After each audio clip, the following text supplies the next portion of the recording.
This is the Lone Creator YouTube. We hope this video helps. You start by opening the video you want to resize.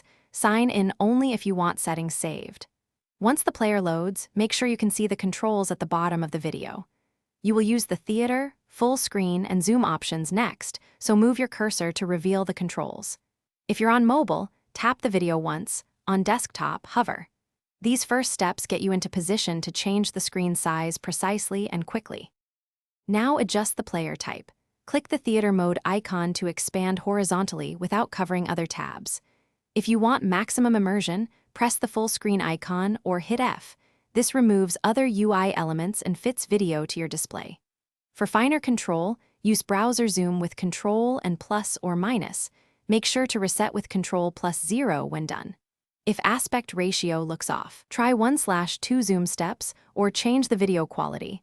That can affect perceived size and clarity. Finish by exiting full screen with ESC or the same full screen icon. Make sure your playback continues where you left off. If you see black bars or letterboxing, change the video quality or try another browser. That often fixes aspect mismatch. If the player freezes or sizes incorrectly, refresh the page, clear cache, or restart the browser. This resolves most rendering glitches. One key troubleshooting tip: disable extensions that modify page layout if resizing behaves inconsistently. Thanks for watching. Consider subscribing if we helped you.